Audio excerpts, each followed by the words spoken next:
This is Limited Supply, the place for refreshingly real takes on what D2C is really like. We're your hosts, Nik and Moiz. Let's start talking about money. All right, everybody, we're back with a very special episode, a very special guest, somebody who I put in the same category as Moiz, like the people I'd get starstruck around. Harley Finkelstein, the president of Shopify. Hey guys. So Moiz, what are we doing today? Super excited to have you. You're probably Nik and I have been doing this podcast for a little bit now, and we don't take any guests basically because we found that they don't have the energy or insight or like excitement that we do have about e-commerce. And when you offered to join, we're like, this is the only person in the world we can have as a guest. Wow. So super excited to have incredible. you. Thanks for having me. I think part of maybe it's the reason why you don't have guests is because I think what you guys focus on is trying to deliver a disproportionate amount of value to the listeners to sift through all the BS, all the noise, and actually provide a real signal. Yeah. And I think that's, how many episodes have you done? 6 or 7? Nine. Eight or at this nine. point. Yeah, 9. I'm two episodes behind now, but I think what you deliver is something that just cuts through everything and provides very direct advice and feedback to entrepreneurs that are starting companies in a bunch of different spaces, but certainly that are trying to build great brands. And I think what's cool about kind of building a brand in right now, like these are very modern businesses, very modern brands using very modern techniques. There is no business book for this. Mm-hmm. You can't go and learn this stuff from some sort of, like textbook. This is happening in sort of hyper real time. And I think the way you guys put it together is inspiring. Well, really appreciate that. I think maybe we could start a little bit with your background. I'd love to understand how, you were telling us just before we started that you were a lawyer and one day you're like, I got to run away from this law firm job, and you called up Toby. How did you and Toby meet? Yeah.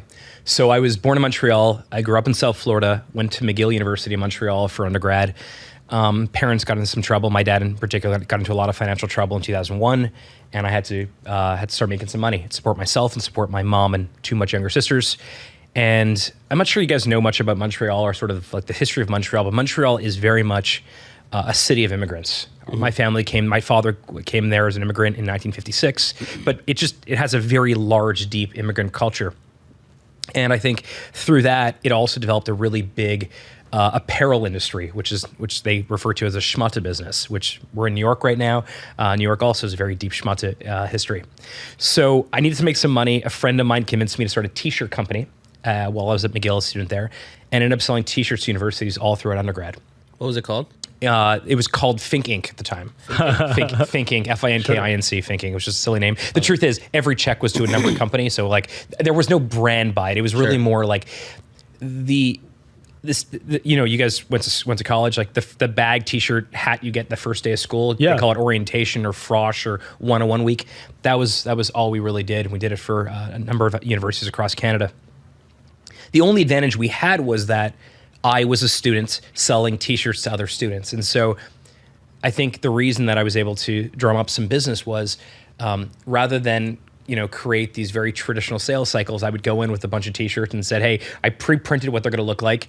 A bunch of my friends go to school, and so here they are creating a little bit of a mini fashion show for you, and ended up building that t-shirt business. A mentor of mine convinced me sort of towards the end of undergrad that my t-shirt business had no unfair advantage, had no competitive advantage. It was in the way that I disrupted previous t-shirt vendors, someone would disrupt me. And this particular mentor convinced me to consider going to law school, not to become a lawyer, but to become a better entrepreneur. And his name is Phil Reimer. He ended up deciding that in 2005, he was going to move to Ottawa. This particular mentor, who's a career lawyer, really took me under his wing when particularly my father wasn't around anymore. And he just had this belief that law school could be like finishing school for entrepreneurship. That the skills that I could acquire there would be incredibly valuable for building a business. And he decided at that point he would teach law at the University of Ottawa for 1 year, take a year off from working and teach because something he always wanted to do. And so I applied to one law school, University of Ottawa, and I somehow got in because I spent most of my undergrad, selling t-shirts, not studying, getting good grades. But I ended up applying to the University of Ottawa and getting in. In 2005, September, I moved from Montreal to Ottawa to start law school. And again, this whole thing was all about entrepreneurship, and it was all about becoming a better entrepreneur. And so a lot of the anxiety that I think most people have when they're starting a new curriculum or a new program or a new experience, I need to get good grades, I need to make sure I'm in the right classes. I didn't have any of that because the law school for me was incredibly transactional. I was giving the law school money by way of tuition.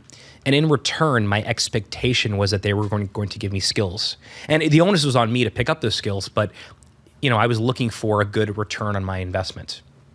And so even from day one, there was a certain ease or a certain, laid back's the wrong term, but I approached law school and the curriculum as what can I take from every class? What can I take from every interaction? Sure.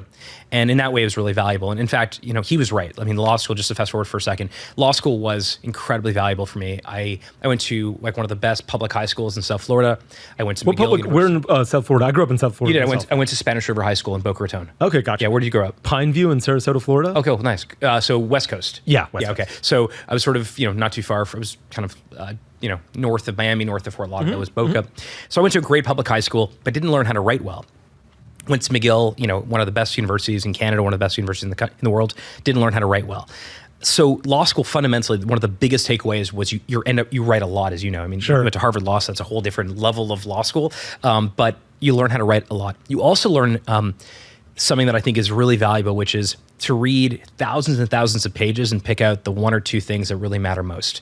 And in law school, they call it the ratio desidenti, right? Like the one lesson from that particular case. And that ability to sift through a ton of data and pick out the one thing that's going to have the biggest impact or value. I mean, we all use that every single day now. Sure.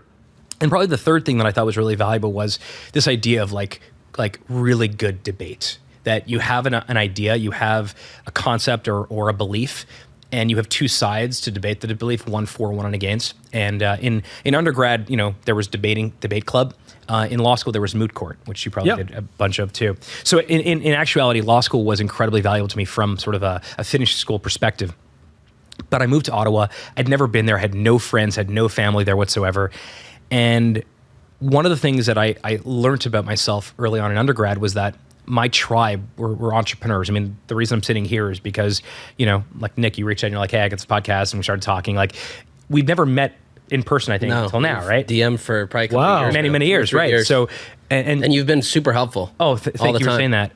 Well, it's just because I connect with entrepreneurs. I understand entrepreneurs. Where, no matter where you're from, no matter what industry you're in, I have always found that that's kind of, those are my people.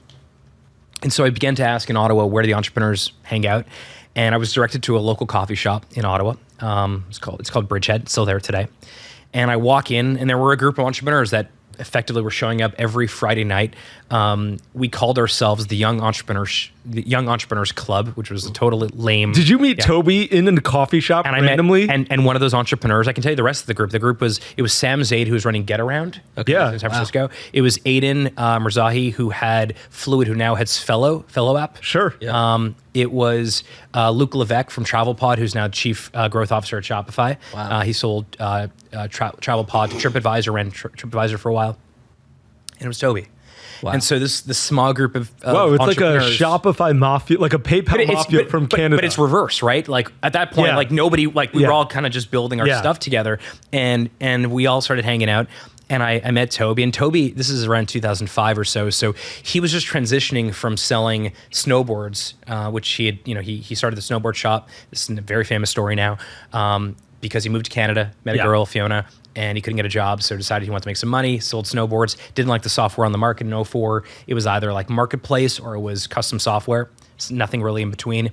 Wrote the code base for what is now Shopify, started selling snowboards, and then people started asking him to use the software. Sure. And so I became one of the first users of Shopify. I met Toby through this Young Entrepreneurs Club. What were you selling? And Was it so Think Inc? Here's the cool part. So my t-shirt business worked really well in undergrad because in undergrad you don't have to go to class. Right. I'm not sure how your law school experience was, but at my law school they took attendance.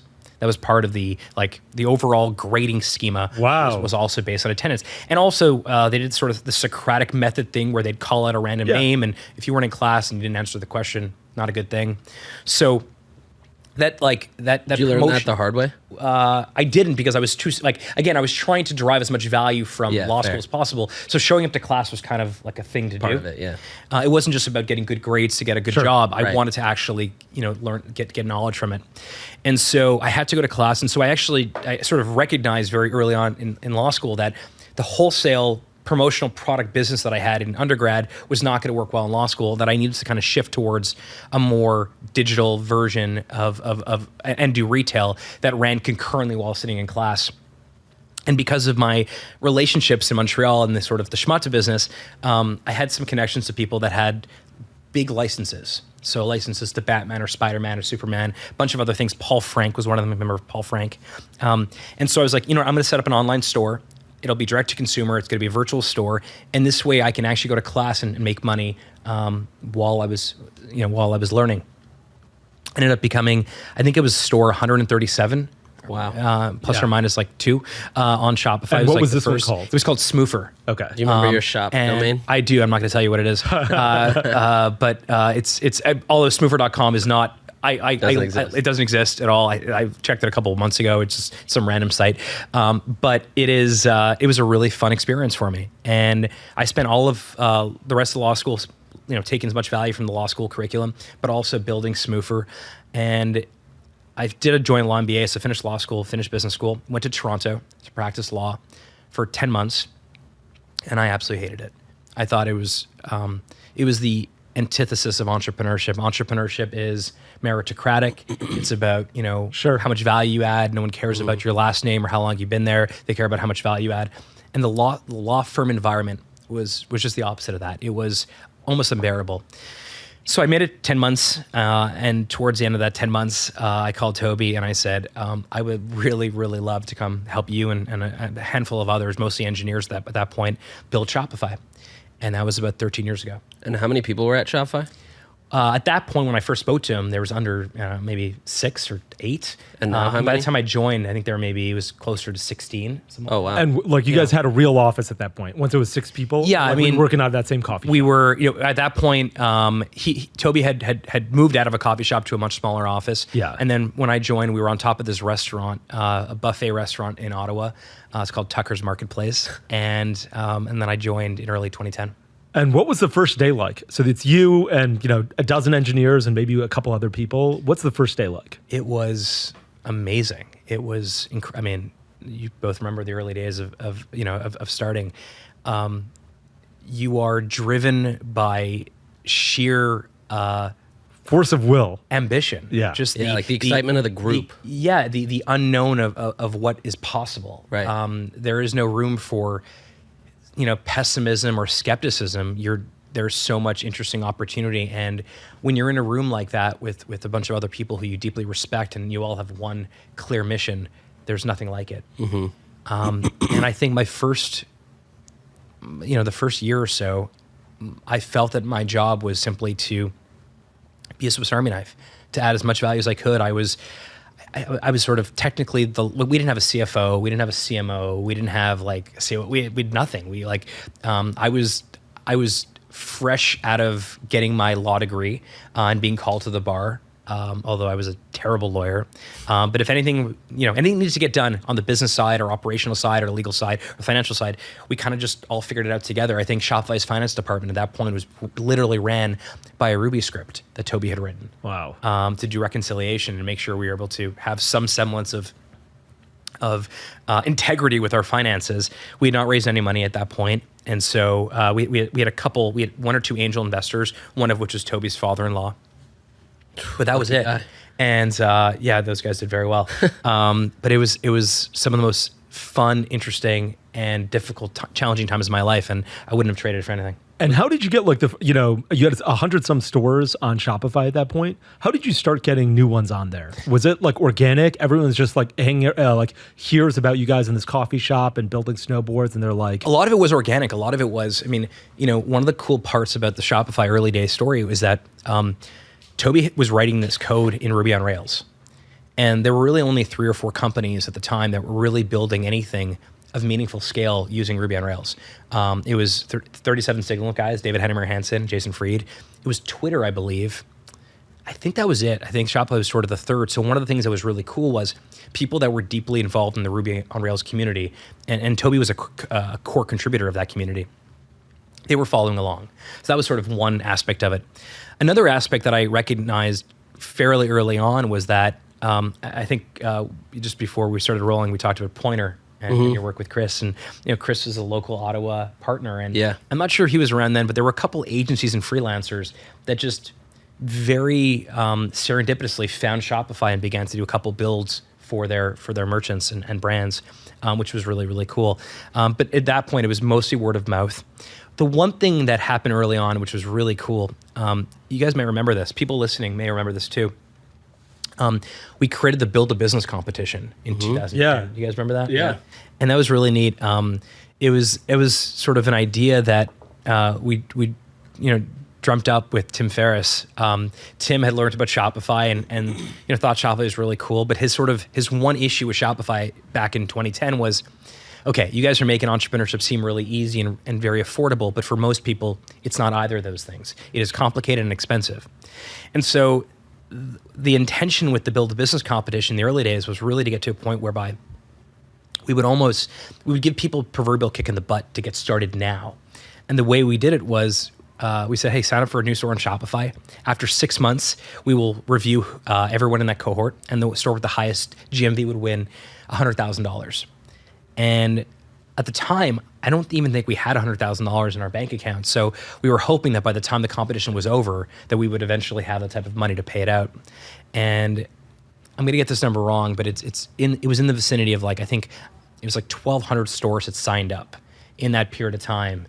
And the winner was a company called Dodo Case out of San Francisco, who they had recognized that in downtown San Francisco, there was a tradition of old school bookbinding.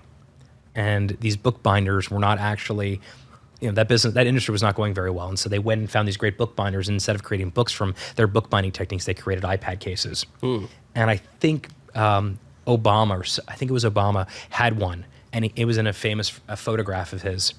And after that business did really well, and Dodo Case ended up winning the Build a Business competition. Wow! And so a lot of it was, awesome. And they're still on Shopify. Yeah. I haven't checked in them in a couple of years, but they were a great business. They had an amazing product. They showed scale on Shopify. They showed creativity, and I think it was interesting because while they were building Dodo Case, in a very scrappy, non-scalable way, we were kind of the same with Shop. We were doing this, didn't scale. We were creating competitions. We were, trying to get word of mouth spinning. And it wasn't until a year or two after that where we raised venture capital, we brought in a CFO, we brought in our first chief marketing officer, that, we really created a scalable way to grow the business. But those early days were unbelievable. Yeah, amazing. When did you realize that Shopify was going to be what it is today? We were talking just before we started rolling where your mother was like, okay, this is going to work out, the day before the IPO. Yeah. Well, when did you realize where you're like, you know what, we might have started this in a coffee shop in, Canada, but this is going to be a massive business? The reason that I wanted to join Shopify, the reason that I called Toby was partially because I knew that I wasn't going to be a lawyer long term, partially because I love the idea of entrepreneurship. But I would say the majority of the reason that I called him was I had that experience for myself. The fact that I was able to launch a beautiful, scalable, unique online business sitting in tax law class. Yeah. That and effectively with that one click of that launch button was able to sell to a massive audience. That was fairly profound. Yeah. That experience of starting a business that otherwise would not have happened if it wasn't for this incredible piece of software and technology. I wanted to join Shopify because I knew the potential of Shopify. And ultimately what it came down to was, this was the first time I really saw what the potential of, it's going to sound cheesy, but I mean this genuinely, truly democratizing the entrepreneurial journey. Because prior to that, and if you go back 20 years, 200 years, 2,000 years, starting a business, the main ingredient had always historically been capital. Mm-hmm. That was it. You needed money. It's the reason why so many people were, there was this tension or this apprehension to start a business. It wasn't because you didn't have people that were ambitious or people wanted to be entrepreneurs. It was because they were nervous and scared that if it didn't work out, the cost of failure would be so high that it would change, they may lose their house, or they wouldn't be able to put food on their table. And for the first time ever, entrepreneurship was more accessible. The cost of failure was as close as zero as ever before. And it was all possible because of this piece of software that Toby had written. That's when I knew it'd be a bigger deal. Now, whether it would take 5 years, 10 years, or 50 years to realize that vision, I didn't know enough about it because I was a merchant on the platform, but I knew this was profound. Wow. Okay, so you knew when you were starting your own store, basically before you joined the business, where you're like, this type of business is going to be revolutionize entrepreneurship. Totally. Because again, it wasn't just about the cost or the effort. It was the fact that even if you'd never started a business before, you were able to build something that looked incredible, professional. Yeah. It made it feel like your total addressable market was not just your little city or town you were in. I was in Ottawa, Canada, sitting in tax law class, and my total addressable market was Canada. Yeah.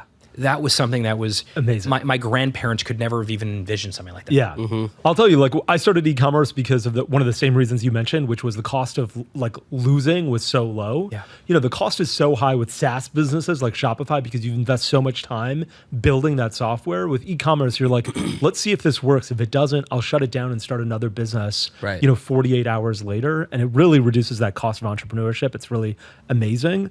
But that's a great segue into the next thing I want to talk about, which is what Shopify is today. Yeah. I talked to the guys at Klaviyo, and they basically told me that recently they've shifted their strategy, and they're like, our target is no longer to go after entrepreneurs, although we're constantly serving them, but now it's to move upstream in the market and to go after small and medium-sized businesses north of $20 million. I read the Shopify 10K multiple times, and I was like, you know what? You guys talk about starting with entrepreneurs, and that makes a ton of sense. And to be honest, as an entrepreneur, I can't imagine, it's the best you guys don't have a monopoly technically, but in reality, there's no other option than Shopify if you're starting an e-commerce business. What about J. Crew? Is J. Crew going to be on Shopify? Why isn't Nordstrom on Shopify? Why isn't Dick's Sporting Goods? I mean, I think they should be. But let me there's a couple assumptions in that question that I want to unpack first. First of all, I don't think entrepreneurship is one specific GMV band. I know people that started their businesses 3 months ago, they're entrepreneurs, and I can tell you, if you look at Ben at Gymshark, or Ronnie at Kith, or Kylie at Kylie Cosmetics, or Rich at Fashion Nova, or Dave at Bombas, or Tim and Joey at Allbirds. These are all companies that are, in my opinion, and I think a lot of people, most people would agree with this, are vertical leaders in their particular category. In some cases, they're multi-billion-dollar publicly traded companies. They unequivocally self-identify as entrepreneurs. So I don't actually think there's this band where you're an entrepreneur here, you're a small business here. The people running these businesses of all sizes, I think, at least in my view, the ones that I really admire still self-identify as entrepreneurs. And that doesn't go away.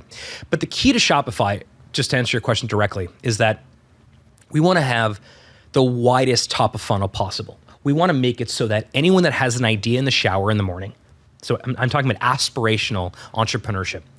Anyone that has an idea in the shower in the morning, the next step is they go downstairs, open up their laptop, and they try their hand in entrepreneurship using Shopify. We recognize not all of them will succeed. However, the ones that do from a business perspective will offset the cost of the ones that don't. And more importantly, over time, as their needs grow, as the complexity of their business increases, the value of Shopify reveals itself or unveils itself to them as they need it.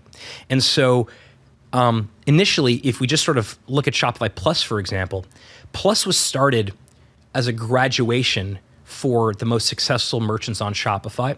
As they got bigger and bigger, they needed new things, whether it was new functionality, new features, new APIs. They wanted larger, API call limits. They wanted more stuff from us.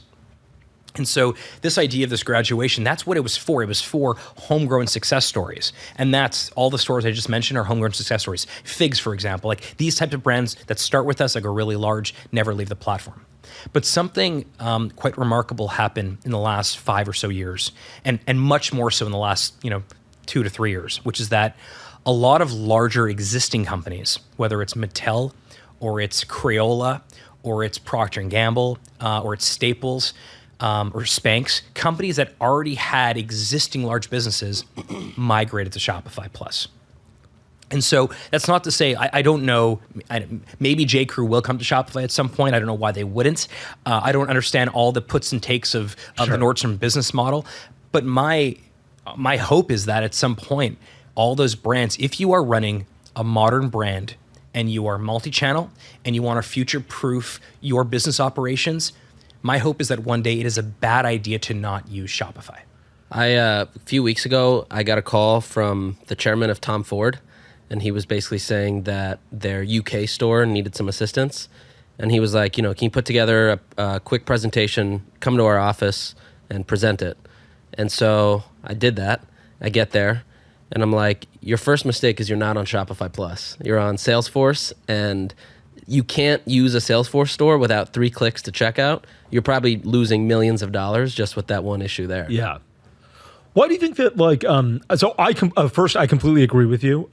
It's amazing. It's amazing to see the small businesses that you guys have fostered grow into and really help, really grow into Shopify. And I think also help Shopify build new features as they need them, right? Like the Allbirds. Because they pull us into categories Definitely. that we ourselves may have not gone to ourselves. It's our merchants that are saying, look, you thought this was a nice to have. This is actually a must have. And then we go to work building it. Yeah. I'm glad you said that, because I've got a few, there are brands that have gotten to a certain size and then switched away from Shopify, like Away Travel and Ritual Vitamins.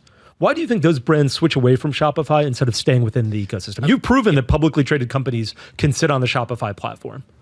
You've named 2 brands that those are very, very rare cases.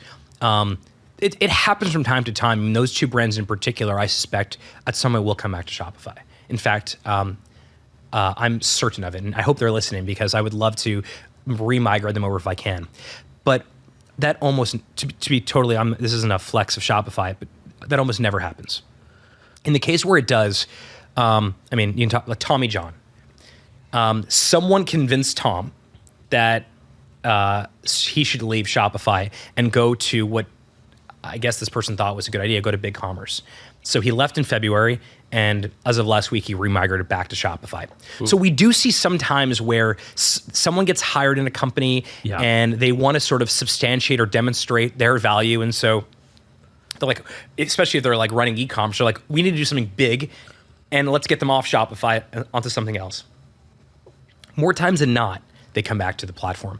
Kylie went to Magento and didn't work. She couldn't do the flash sales on Magento and came to Shopify. So we see this fairly often, but I would say the reason that people don't is, one, they don't have a full understanding of what the actual platform can do or the capabilities. And by the way, that's not their fault, that's our fault. We have to do a better job of articulating why there are companies building multi-billion-dollar long-term businesses entirely on the Shopify stack, first thing. The second thing is, there was a period of time, I believe it's over, both of you would be more familiar with this concept than I would, where private equity was getting deeply involved in e-commerce and buying these direct-to-consumer brands. And part of that pitch was like, we should think about more enterprise-grade solutions. That's over now. And because Shopify is enterprise grade. And if you, I spoke to Andy Dunn about this recently. So Andy built 2 companies, Bonobos obviously, and then AYR. When Bonobos was built, it was pre-Shopify Plus, and so he built that whole stack himself. When AYR was built, Shopify Plus existed, and he built the entire thing on Shopify Plus. And so some of it was, we talk so much about entrepreneurship. We talk so much about small businesses. We are the entrepreneurship company to many people, that I think some of these big companies assume, like your point, Nik, around Tom Ford, that we are only for entrepreneurs and smaller entrepreneurs, and that's just not the case. Your favorite brands, for anyone who buys products online, your favorite brands, if it's a great experience and it's on a marketplace, there's a very, very high likelihood it's on Shopify. And we've earned the right, and we will continue to earn the right to get those brands because we keep finding ways to add more value. And it's the reason why Shopify is like, if I was on your show 8 years ago and you said, what does Shopify do? I'd be like, well, e-commerce. And then 7 years ago, I would say, well, we're e-commerce, but we're not just for small business, we're also for larger companies. And 6 years ago, I would have said, well, we're also for physical retail. And 4 years ago, I would have said, well, we're also doing this thing called merchant solutions where we'll do payments and capital. And then, 2 years ago, I'd say, well, we're also doing other stuff. We're doing some fulfillment and shipping as well. And we're also allowing you to cross-sell across a whole bunch of different new channels. And so over time, if you zoom out, it's, in my view, I think it's simple. Shopify is building a retail operating system, but the role that we play in the lives of every different merchant on the platform is unique, which makes it more challenging to explain it in a fortune cookie type explanation. And I think that creates some confusion in the market. So people think, well, Shopify is only for small businesses. Well, anyone that says it's only for small businesses, like, you should look at our top 100 merchants. They are, I think, some of the most important brands. I don't think anybody says Shopify is for small businesses today. Yeah, I think everyone is like, Shopify can run a $1 billion top line business, all direct to consumer, all without issue. I don't think anyone would.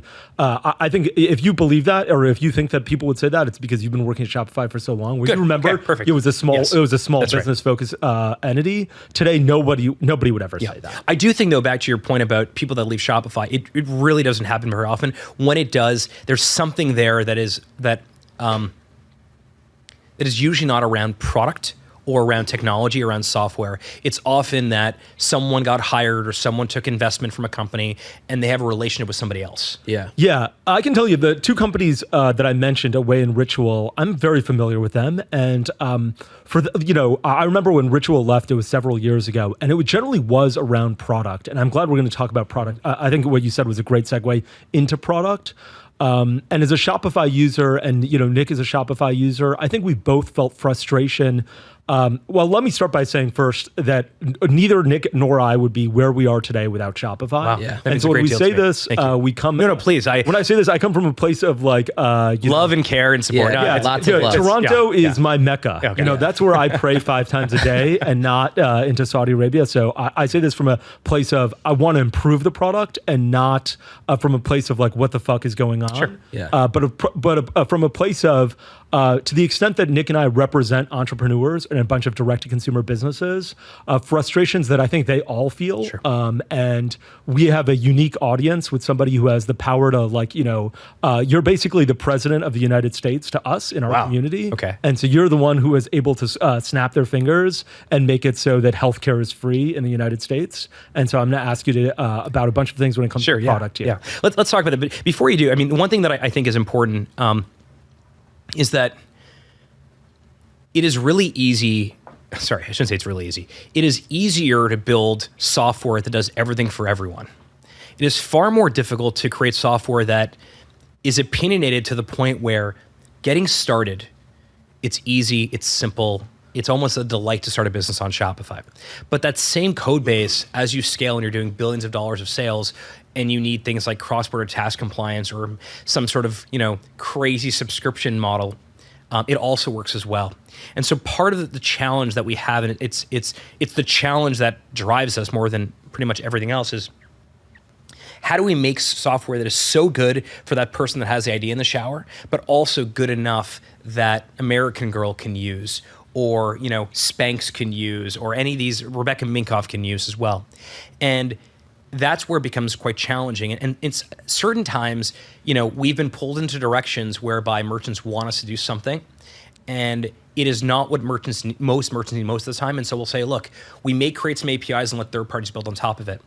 But if you're a merchant who expects or is used to being delivered something on a silver platter as opposed to reading some API documentation, it could be frustrating. And I totally recognize that. And I hope that the solution or the product that we talk about is not the 5% of people who need things, but it's the 90% of people who are begging for things. Yes. And let me start with one of those 90% things, this is not the order that I had it written in, but I want to start with this one because it's the largest problem, I think, sales tax. I think that Shopify is in a unique position. Shopify says, hey, you need to start collecting sales tax here. There are 2 massive platforms that are built on this, Avalara and TaxJar. Yep. TaxJar is owned by Stripe, which you guys partner with. And we partnered with Avalara for a long time too. Yeah. I'm sorry. I just meant the Stripe partnership is deep. Are you guys thinking about doing a sales tax solution, or are we on our own for that? Well, hopefully you're not on your own for anything, but I think sales tax in particular is challenging for a couple reasons. One, in 2022, pretty much every entrepreneur's ambition is to be default global, which means that it's for every merchant on the platform, their version of sales tax compliance or their version of sales tax remittance is very, very different. But, I read your 10K, 55% of your stores are US based. Yes. Okay. So now that means that the other 45% are not, Sure, and need a bunch of other things as well. I think on the tax thing, we can do better there. There's no question about it. In fact, one of the reasons I want to come on the show is to actually hear from you. And I know we user generated a bunch of, like a lot of these questions came from Twitter and stuff. I want to know what people feel are deeply missing. And I also want to feel like there's not going to be an easy solution. Yeah, we're just going to build it's going to be really, really simple. But partially, like what I want to come back with to the team and say, hey, look, the community of people that really use Shopify that are sort of power users, and I don't mean GMV, I just mean the people that spend most of their time in the admin, in the APIs, in the SDKs, like building stuff on top of Shopify, this is what they want to hear. Mm-hmm. So sales tax is one that I think is really difficult because depending on the jurisdiction you're in, it's completely different. Sales tax remittance in a place like Germany is very, very complicated. It's a lot simpler in a place like Canada or even the US. Could we do a better job there? Probably. In that case, there are also, if you go to the Shopify App Store and you type in taxes, you will see a variety of apps that do a bunch of different things. Yeah. Right. Let me tell you why I think it's so important. It's easy for brands like Native, and it's easy for brands like Allbirds and Figs. And if I had to guess, I would say that Amazon was like, when the Wayflyer was coming out, they're like, go ahead and fuck every entrepreneur and help us build this moat because... I'm taking notes, by the way. Okay. Yeah, of course. What's great for Amazon is complexity for e-commerce businesses because they can solve it with the trillions of dollars that they have. But it's really, and it's easy for Native because we've got the benefit of P&G, and it's easy for Allbirds because they've got the benefit of accountants and lawyers and all of that stuff. It's really hard for the 10-person entrepreneur who's like, you know what? I'm doing $8 million a year with $1 million in EBITDA. Yeah. The business is growing, but I can't let my customer service person figure this out. I've got to figure this out, and it takes me months to understand what jurisdictions should I be collecting in. Basically, you're arming us with all of the. You're talking about arming the rebels. This is something that we need help in because we've got knives. Right. And, Amazon has made this a war with nuclear weapons. Yeah, so you're suggesting that actually this is sort of where the playing field is not level because bigger companies have an unfair advantage by virtue of the fact that they're part of a large organization, they can afford accountants. Resources. That is exactly where we want to go. Now, what I'm not sure about, and I need to do some work on this, is figure out like why are the things available right now not good enough? Because there is not just a few apps, there's a lot of apps and a lot of third parties that do this exact thing, including TaxJar and Avalara. Yeah. So what is missing that is not available through those particular products? Yeah, I think understanding like when you should do it, because you have a real-time insight into saying, hey, you got to start collecting taxes in this. Oh, so you're talking about a trigger that says, hey, you're above a threshold. But you have that trigger, which nobody else has. Got it. And like, if you're a young entrepreneur who's starting out, if you're 20 years old selling at when you're undergrad at University of Florida, where I went, you're not like, what? I just crossed the $2,500 threshold. Yeah, that is an important threshold. Fuck. So there are certain things also that eventually I think just like should get easier. Selling cross-border should get easier. We can talk about that a little bit. I think the tax concept should get easier. Remember also why it's even more important for us is that a lot of our merchants are first-time entrepreneurs. And I think for a first-time entrepreneur, it's even more difficult to understand that. Agreed. Yeah. I'm glad you mentioned so I have a note, sales tax. Fantastic. Yes. Second one, analytics. Yeah. Please, for the love of God, create an analytics solution. This was one of the most liked questions by Jack. I think that... wait, let's talk about the repeat rate chart, because that fucks a lot of people, in my opinion. Tell me about that. So, Moiz, do you want to define what you think repeat rate should be? When I hear from entrepreneurs, because I invest in a lot of e-commerce businesses, they say, hey, Moiz, it's September. Guess what? In August, we had $300,000 in revenue, and 30% of our customers are repeat customers. And I'm like, that's great. That's good retention. Or they'll say 45%. I'm like, that's amazing retention. Sure. Yeah. And then I dig into the numbers, and I'm like, no, 45% of your revenue from last month was returning customer revenue, not 45% of your customers come back and repeat. And like, there's no cohort analysis. And you know what I love about like all the solutions we're trying to provide, Nik and I are trying to provide are software solutions. Sure, of course. We like, you guys are a software business and I hope there's a ton of engineers, and Toby wrote this on Rails and you're talking about how important this is. This is a software of like, here's a cohort analysis of when do your customers come back? And you're suggesting that the existing products there. The calculation is not right. I'm suggesting this is really cool. This is sort of like getting feedback. This is like a public forum for feedback. This is amazing. Yeah. Okay, so you're suggesting the numbers are actually wrong on returning customers. I'm not sure that's the case. I mean, I also run a Shopify store myself, I'm not suggesting that because I'm just saying what you're defining as returning customers isn't as relevant as the way we're defining it. Got it. I'm not saying your number is wrong. So what you're suggesting actually is that the modern, the modern way or the versions of returning customers, the definition of it, you think needs to actually have more inputs to it. It's because not everyone defines it the same way. I think that's the case, but I think that's the tip of the iceberg. Like, have you seen the new apps that have come out for Shopify Analytics? Yes. Triple Whale and Northbeam. Have you looked at? I know Triple Whale. Yeah.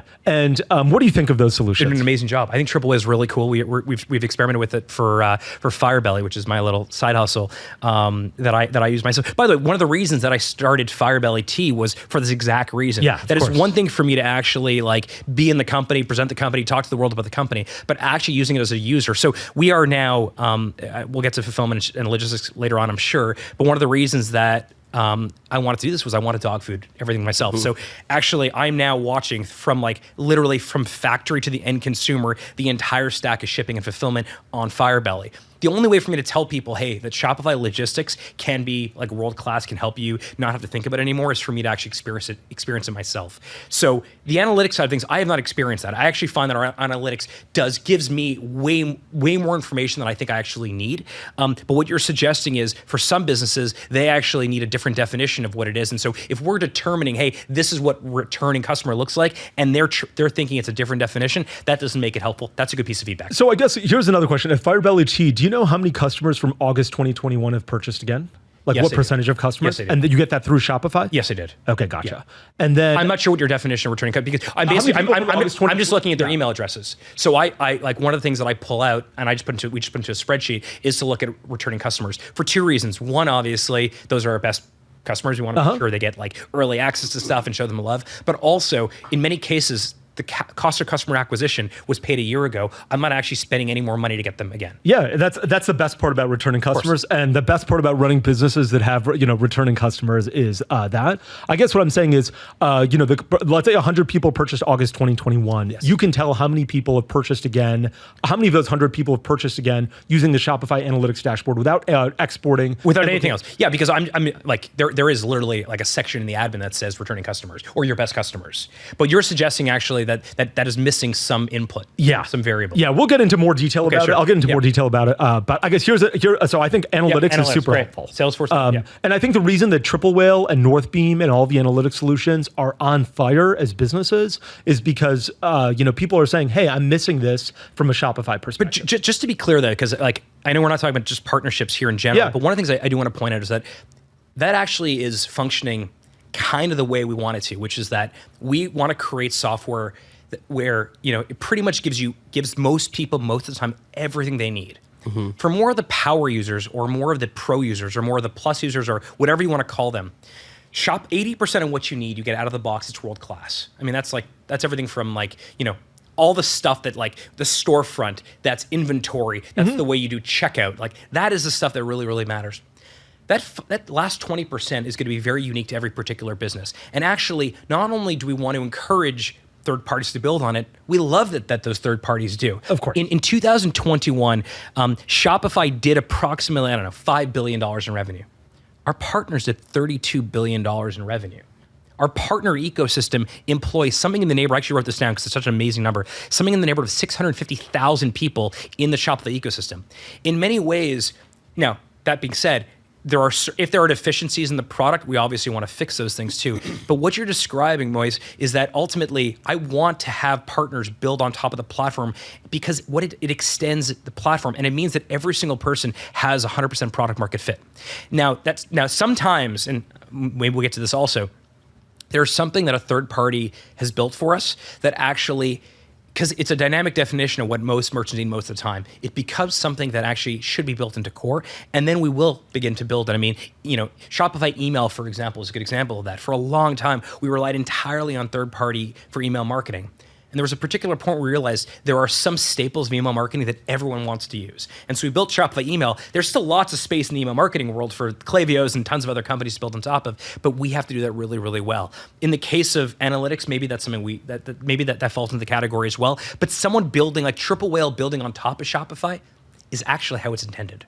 I couldn't agree more with that. And I guess when is that mark? Like, when do you think... One question I have is like, so you know that like the First Amendment in the U.S. is like you have freedom of speech until it imposes on somebody else's freedom of speech, and I think where Moiz is going to is like, where's the limit for that? For example, with Recharge, they provide subscription, they charge a monthly fee, and then they charge a per transaction fee.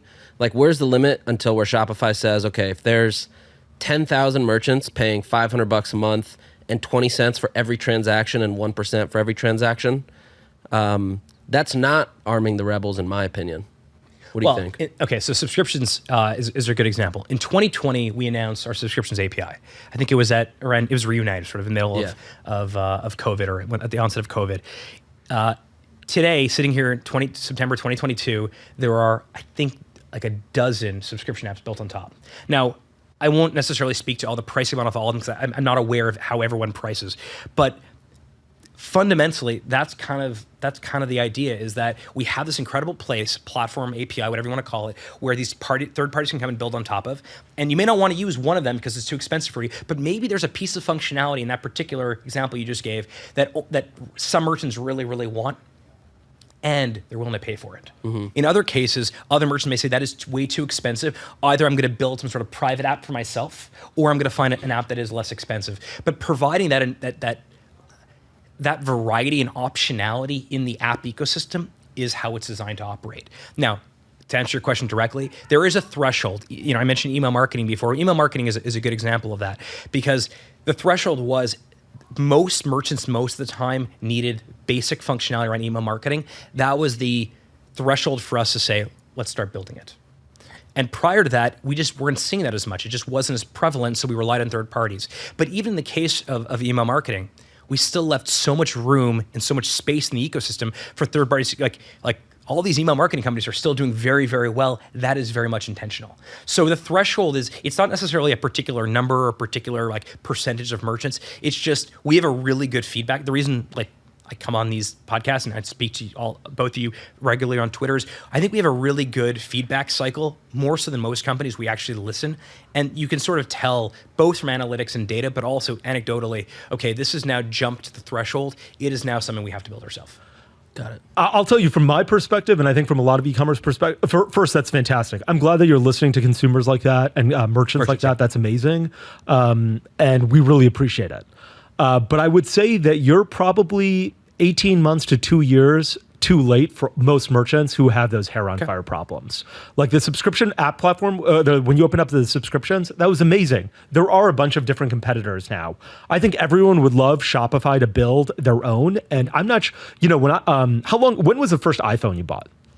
Oh, I don't know, probably 2011, something like that.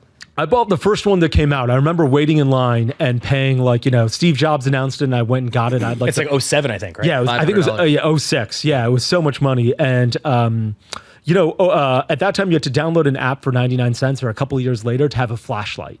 And today all those flashlight apps are dead, and the flashlight works and it's natively integrated into the iPhone. And I think no one blames Apple for natively integrating. No, I agree with that. Actually, although that's a really good example, which is that I had a flashlight app. In fact, I had a flashlight app that did a strobe light because I used to DJ, and so when I'd have house parties, I'd actually use it. I actually wish there were still some flashlight apps for different use cases. Like I would love one that actually somehow figured out a way to change color, or provided, I have a 6-year-old, and there's a really great book that we read together whereby I attach like a viewfinder on my flashlight. Have you seen these sort of things? Yeah. They sort of clip on and you sort of present something on the ceiling. Yeah. It's really, really cool. But actually those require different types of flashlights and different strobing, which is totally possible with the hardware. It doesn't exist anymore. So actually in that particular case, and the flashlight is an obvious one because most people don't really need anything beyond that. But I'll just go back one more time. This is the last time I mentioned it. The email marketing thing is perfect because what you really want to use your metaphor of the flashlight is built into Shopify. But if you want to do some other things that are completely different, or you want to do batch emails, or you want to do some sort of segmented discounting, you can do that on Shopify. And I'm not sure most merchants need that most of the time. And the risk of it is that fundamentally, if we build everything into the core product, Shopify becomes so complicated that you don't have I don't know this for a fact, but I'm just going to say this. I'll say this now, and someone could, John Donahoe or someone from Nike can correct me. I suspect at some point in a Nike board meeting, someone brought up Gymshark. At some point, maybe it was a Toby comment, right? Sure. Okay. That is a company that did not exist a decade ago that is now being brought up as a potential threat in a Nike board meeting. The reason that Ben and Noel and that team was able to build Gymshark is not because of Shopify, but what Shopify enabled, they built it because they're really good entrepreneurs. But Shopify enabled was at the right time, we delivered the right product to them. And we didn't confuse them, we didn't overwhelm them, we didn't create this sort of paradox of choice. We said, this is what you need now, and this is what you need now, and this is what you need now. And eventually they got to a scale like you have, both of you have, where you guys want full flexibility. And the reason you're seeing us do things like Shopify Functions and things like, Headless, like oxygen and hydrogen, is because fundamentally we know that there are now users who want full flexibility. But most merchants, every 60 seconds or so, a brand new entrepreneur gets their very first sale. And the key to, I think, Shopify's story is that we make it really easy to get started. So we make the important things incredibly easy, but everything else possible. Sometimes that everything else possible means you do have to build some stuff yourself. You do have to do some research on third-party apps, but that allows us to be the best place to get started and the best place to scale.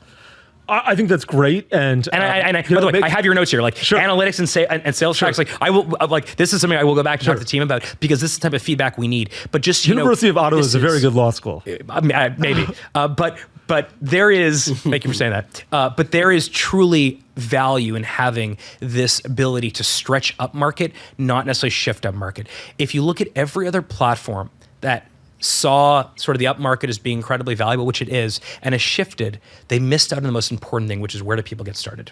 I couldn't agree more with that. And I guess the way I'm trying to think about it is what is universally needed? I'm talking about universality. And checkout is universality, right? Checkout is universal. Your ability to have the most beautiful storefront is universally important. The fact you have to have a fast online store that operates quickly, that's universal.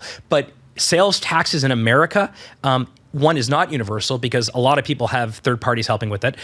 In other cases, they're below the threshold. In other cases, they're not selling in the US. So that is not universal, but it should be made easier. And so point taken. Okay. I think analytics is somewhat universal. And I'll tell you why. It's not necessarily because these people don't, the solutions are not available. Sure, Triple Whale is available. And by the way, a bunch of other people just dump all their analytics into something else anyways, and they want to do it themselves too. But that it should be, the analytics should be so good that you shouldn't have to use anything else until you get to a particular point.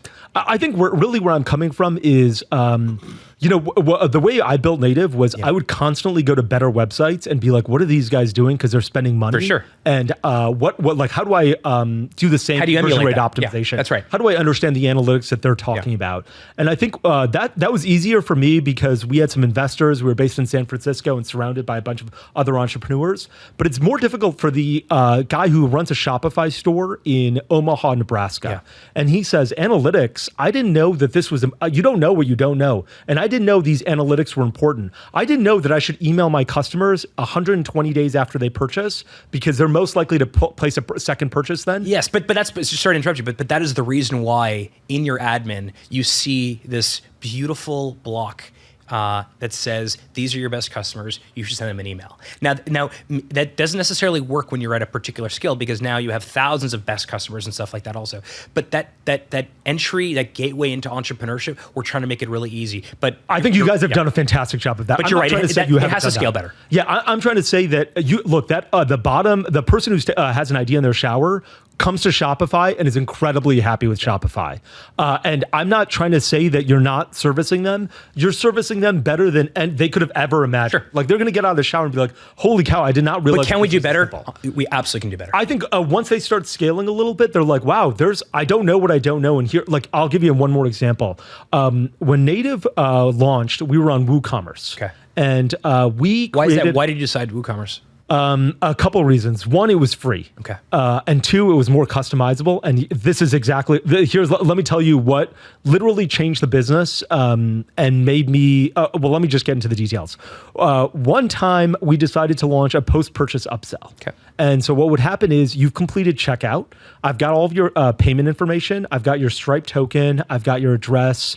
You can't do anything to back out of the order. And you already know what they purchased, most important. I've already know what they purchased. That's right. And now what I do is I say, hey, buy a travel-sized deodorant for $3.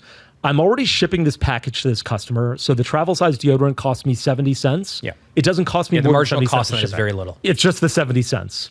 And then I've got your Stripe token, and so I'm sitting on that Stripe You're token. off. Yeah, exactly. And so I can either, I'm going to be charged 2.9% of that 70 cents, but I'm not going to pay another 30-cent transaction fee. Mm-hmm. And so I'm sitting on this. And so Native launched this on WooCommerce. We probably did $500,000 of sales on these travel sizes a month, which was, generating us $300,000 in EBITDA.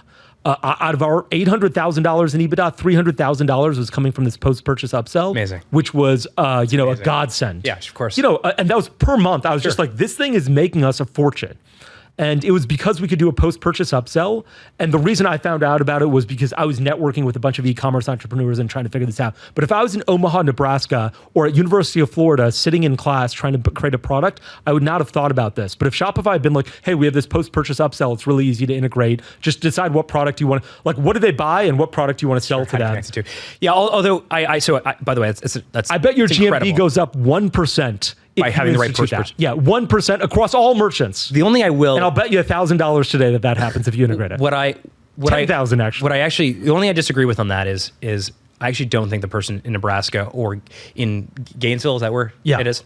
Is Gainesville is at a disadvantage. I actually think one of the best parts about building right now is that we've all been friends and we never met each other. Yeah. And so less and less do I actually think cities give you an advantage. I think maybe you had more, you can hire more engineers that are local here, so I'm not sure I fully agree on sort of that the locality, geography matters, but I do absolutely agree that there's a particular point where post-purchase upsell is really, really important. But there's that's why the App Store exists. Yeah. It's so you can come to Shopify and say, there's a particular thing I want that doesn't come out of the box, but you have full extensibility. And that matters. Now, there's probably going to be a point where, let's just say post-purchase upsell becomes a thing that everybody wants all the time. We will likely start building that into Shopify. Instead, we now make the checkout a lot more extensible so that you can play with that.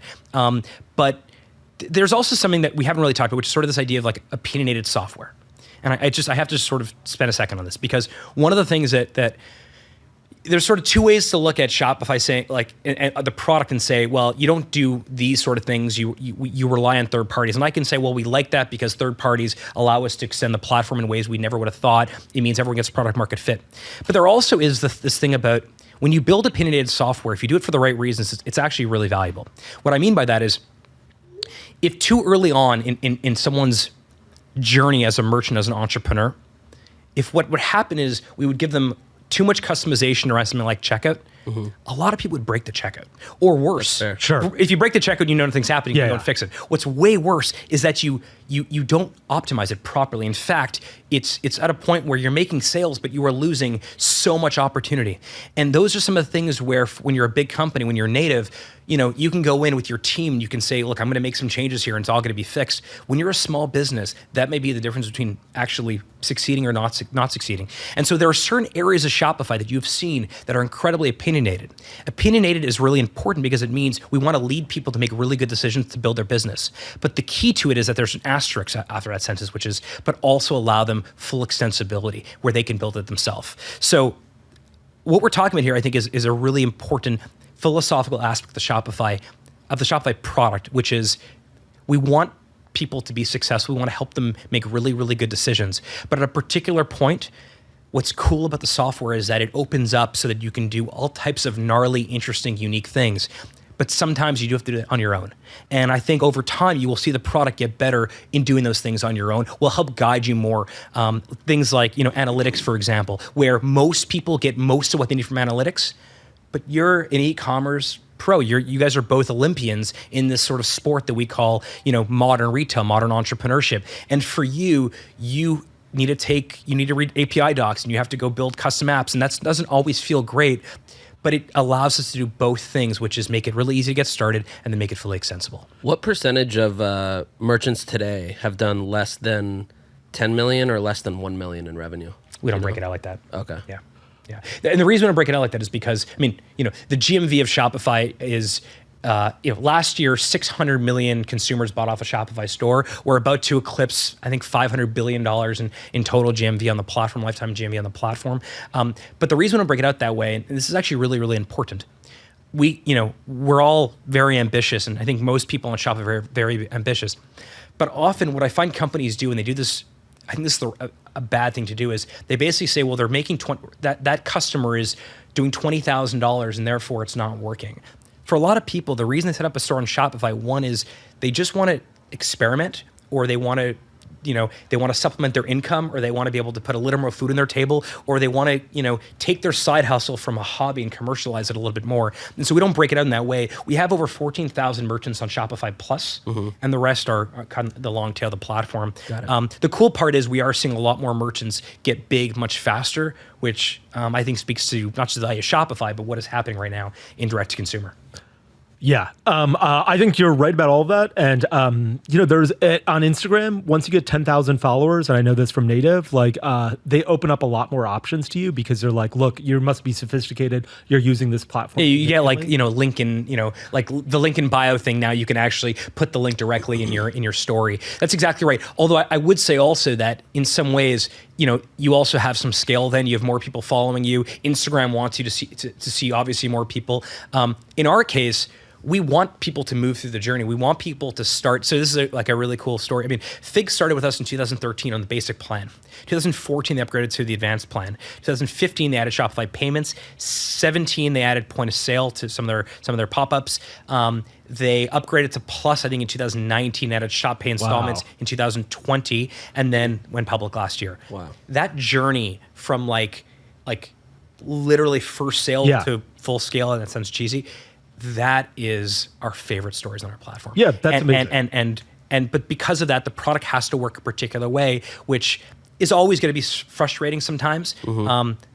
But we give a shit about that stuff. And by the way, I'm not taking notes just for dramatic effect here. This is real good feedback. Yeah, great. I'm glad to hear that. Yeah, and the reason that I'm saying that thing about Instagram is you're saying, hey, look, we need to protect consumers who want to do this, as a side hustle and make it really simple for them. I wonder if there's a place where you're like, this guy got to 5 million in revenue. Are there other features because he's spending a lot more time? I mean, ultimately, I don't know what it looks like. I mean, two things. I would say Functions does that. Yeah. Fundamentally.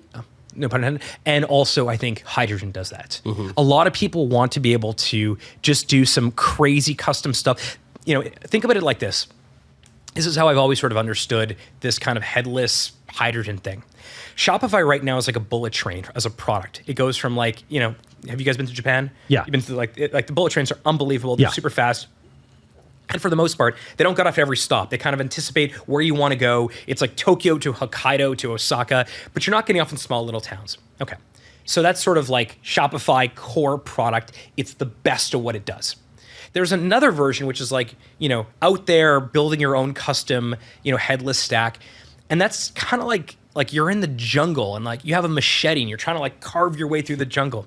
What Hydrogen does that I think is really neat is it allows you almost to build your own bullet train. It allows you to create more stops on that, that Japan metaphor that I'm using. It allows you to say, I actually want it to go sideways here and this way there. And so it's the best of both worlds. It's the best of the greatest infrastructure, but also far more customization. And actually I think more and more you'll see some of our biggest brands,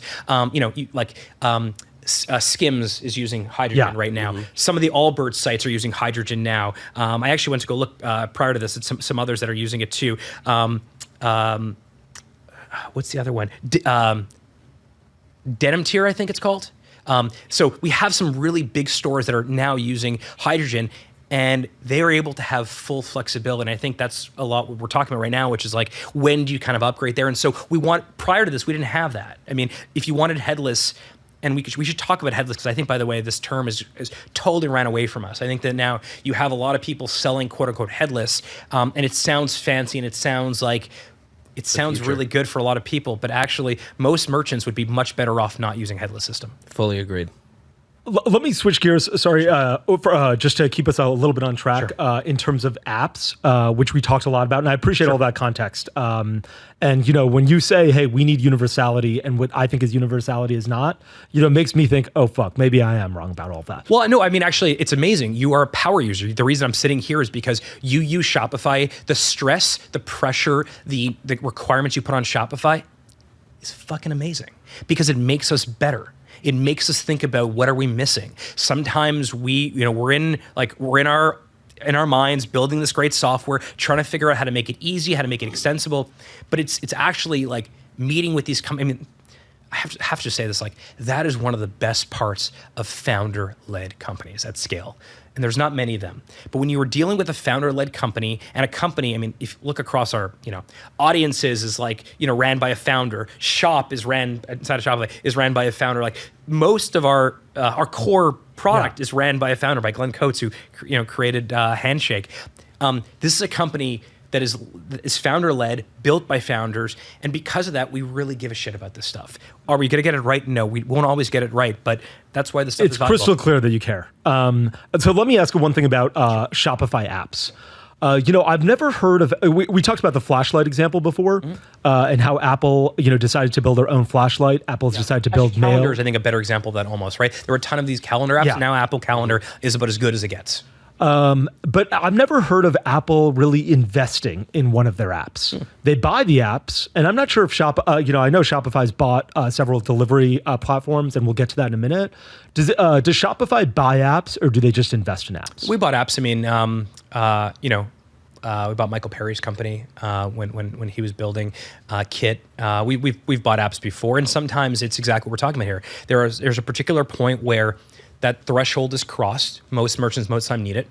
And then we look at two options. Option one is we feel like we can build it ourselves really well. Option two is there's someone out there that is just doing it so much better than we are. Yeah. And I know we'll talk about shipping a little bit later, but that was the case of Deliver. I mean, we were trying to build Deliver's fundamentally balancing software to anticipate where, like, from port to where fulfillment center it should go to. Right. No, actually before port, because there's sort of three phases of fulfillment. There's factory to port, there's port to fulfillment, and there's fulfillment to port. So that middle part, which is it gets to the port of Long Beach, for example, and has to figure out where to go from a fulfillment center perspective, Deliver was doing that better than anyone else. And so at that point, we could have built it ourselves. They were doing it better. Our merchants were loving it. Merchants using it, that were our merchants, were really enjoying it. And also, like, that was product acceleration. So that's where we bought it. In other cases, we like what they're doing. We believe that app should exist in the world, but it hasn't really crossed the threshold yet in terms of, do we want to have it part of the core Shopify? And in those cases, we will make an investment. And then what benefits does a company, aside from cash and possibly getting to text you once in a while, what benefits does a portfolio company of Shopify have? I mean, in some cases, that money is the difference of them continuing or not, right? They can use that money to hire. They can use that money to, add more servers, create their product. That's a big one. Another one of it is, I think it can be somewhat of an endorsement to that company that, hey, what we're doing is really, really good. Keep going. And I know that, all these apps in the App Store all kind of see the same, but it's in one category, they may all kind of look the same. But in some cases, these are not huge companies. These are companies with very, small group of people that are working really, really hard. In some cases, they're working like 24/7 to keep this app going. And an investment from Shopify may be not just the cash they need to survive, but the endorsement that what they were working on is really, really valuable. Okay, I guess let me ask you another example. So when Shopify invests in Yotpo or in I was Klaviyo, waiting to bring this up. What should another, if I'm building a competitor, if I'm in the Shopify App Store and I'm building a competitor to Klaviyo or Yotpo, should I just be like, you know what? Fuck it. They've made their decision and this is it? Oh, I hope you're not. Just the opposite. That would be the most pessimistic reading of that situation. I would say Shopify actually, if you build a product that is valuable, truly valuable to the merchants on Shopify that use it, Shopify not only will ensure you have a distribution channel through the App Store, they may even invest in that company, which could be a really great thing. There may be companies that say, we don't want your investment. We don't need your motivation. We don't need your money. We actually want to stay independent. That's okay too. But I hope that investment, what we're doing with those investments, would be regarded as something incredibly positive for the ecosystem. By the way, to competitors of that product. So if you invest in Yotpo and I'm building I've got a Yotpo competitor, or if you invest in Klaviyo and I'm attentive, if you are building a better version of any of these products, number one, the platform itself will reward you for that. Yeah. I mean, and I don't just mean from ratings or ranking. I just mean generally, the apps that do best are the ones that are the most valuable apps. And so, I mean, we have more than 8,000 apps in the App Store. I don't know every single app, but I would say that, I've been around for a long time. And one of the first things I did at Shopify was actually, help build this app ecosystem. I would say that the vast majority of apps that I speak to view some of these investments incredibly positive. To your point, most companies don't do that. Don't invest in there. I mean, you brought up the Apple example and said Apple didn't invest in any of the flashlight apps. I'm not actually sure. I don't have any. Sure. I have no data on whether or not they did that or not. But for us, it is an endorsement that we like something that they are doing. And the hope is that others see that and say, hey, that is like, maybe one day Shopify invests in mine if we need to. But I would say that it is an incredibly positive thing for the ecosystem. Yeah, I think it's tough if I'm building a Klaviyo competitor. I sort of feel like a body blow where I'm like, you know what? I guess they've picked the horse that they're going to ride. But if you were building, let's just use Klaviyo. If you were building a Klaviyo competitor, the way to win is not to get investment from Shopify. It's to build a product better than Klaviyo. I agree with that, but it hurts. It's sort of like, hey, this is the ecosystem that I'm playing in, and you guys have, with your Midas finger, picked Klaviyo. But Klaviyo, in that example, that was a more recent investment. For a long time, we did not invest in Klaviyo. Yeah. We had invested in other companies. Yeah. I'm not sure Klaviyo felt that was a body blow. I feel like that was, they kept doing their thing and they kept adding more value to merchants. Yeah, but you didn't invest in another email merchant. You didn't invest in another email. But it doesn't mean we never will. Yeah. Okay. And then is there any benefit on the App Store? Like if I'm Klaviyo, do I get a badge? Definitely not. There's no benefit. No There's way. no chosen. There's no way. favoritism in the App Store based on Shopify. We would lose all credibility if there was any favoritism. And I think the reason that people trust the App Store, they trust the reviews, they trust the rankings, is because this is a place where you win by being too good to ignore. You win by adding value. You do not win by having a relationship. I mean, forget investment for a second. I've been sort of co-hosting Shopify Unites for a long time. Mm-hmm. I mean, Nik, you've been coming to a lot of those. There are people at Shopify Unites that I would see year after year. They have no advantage on any other apps. It is about as objective as it gets because it doesn't really matter what I think. It matters, what are you doing for our merchants? Yeah. Okay, fantastic. I really appreciate you saying that. Yeah. I think a lot of people on the App Store, a lot of app providers that I talk to have a little bit of concern about that. So I appreciate that type of clarity. Good question. I mean, this is, I didn't come here to have like a, like all hugs and rainbows and butterfly discussion, but these are the type of things that if they're on your minds and they're on our ecosystem, our partners' minds, I really love having these conversations. I'm very glad to hear that. We're going to switch to the second episode. So we're going to wrap this up. The next episode. We're staying here for a week. We're staying here. Yeah, we're going to record the second episode. All right. The second episode, I just want to preview it for some of our listeners. We're going to talk about marketing. We're going to talk about some rapid fire questions for you. Yeah. And we're going to put on a shareholder ad, or I'm going to put on a shareholder ad at least, because I'm a big investor in Shopify. And I can tell you right after this conversation, I'm going to be a larger investor in Shopify. I really believe in, when I talk to you, I believe in the business even more. Thank you. So we're going to get into that. So we're going to start that next week. Yep. Thanks for tuning in. We'll be back next time to cut through the noise in CPG, retail, and e-commerce. And if you enjoyed this episode, then why not share it with a friend? And be sure to subscribe on whatever platform you listen to your podcasts on.